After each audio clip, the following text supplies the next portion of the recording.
Hello guys welcome back to my channel. आज चाहिँ म फर्स्ट टाइम प्रन बनाउन लागेको छु। आफ्नो इन्ग्रिडियन्ट हाल्छु, सो प्लिज डोन्ट जज मी है। I try my best, so let's go. मैले यसलाई 2-3 चोटि धोएपछि मैले यसलाई पानीमा राखेँ। पानीमा अलिकति निम्बु लगाएर 5-10 मिनटको लागि छोडिदिएँ। त्यसपछि मैले यसलाई त्यसबाट निकालेर फेरि एकपटक धोएँ। अनि त्यसपछि चाहिँ मैले निकालेर यसमा खोर्सानीको धुलो, नुन अनि ब्ल्याक पेपर लगाएर यसलाई मजाले मिक्स गरिरहेछु। यसलाई चाहिँ मजाले मिक्स गर्नुपर्छ।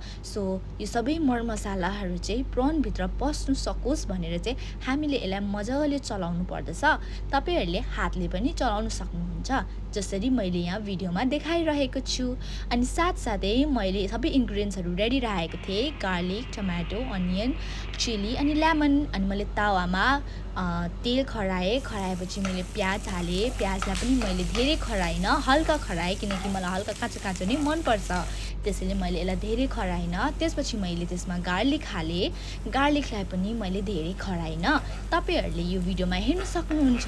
मलाई धेरै डढाएको चाहिँ मलाई मन पर्दैन, त्यसैले मैले यसलाई हल्का खराएको, किनभने यसको टेस्ट जब हामी टोक्छौँ त्यतिबेला यसको टेस्ट मजाले आउँदछ।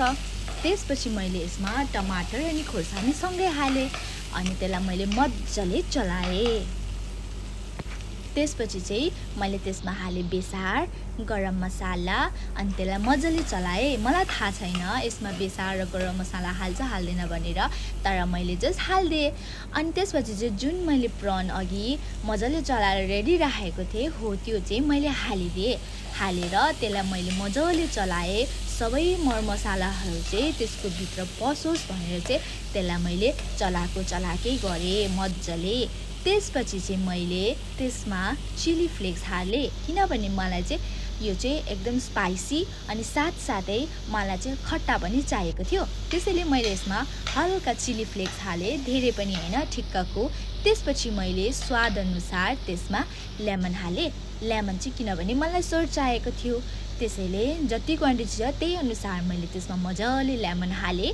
अनि लेमन हालेपछि मैले त्यसलाई मजाले चलाएँ। तपाईहरुले भिडियोमा हेर्न सक्नुहुन्छ, जसरी मैले लेमन हालेँ त्यसमा अर्कै ग्रेभी टाइपको आएको छ। त्यसपछि मैले त्यसलाई छोपिदिएँ। अब यसको माथि हाल्नलाई मैले स्प्रिङ अनियन लिएको छु। तपाईहरुले चाहिँ यसको साटो कोरिएन्डर पनि लिन सक्नुहुनेछ। मैले अब यसलाई एकदम बारीक तरिकाले सानो साइजमा काटिरहेको छु। अब यो काटिसकेको छु मैले, अनि अब यो रेडी भएको छ मेरो प्रन्समा हाल्नलाई।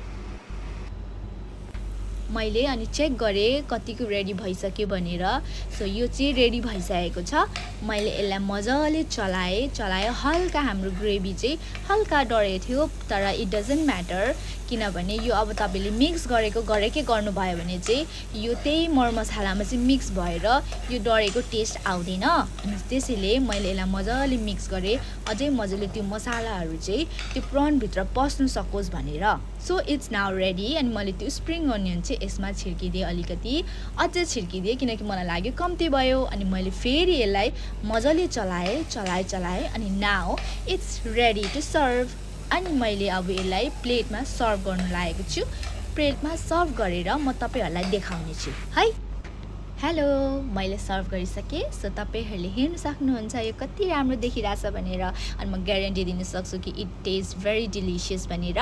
सो अब जाउँ अनि खाऊँ है। By by. हाम्रो डिनर रेडी भइसकेको छ।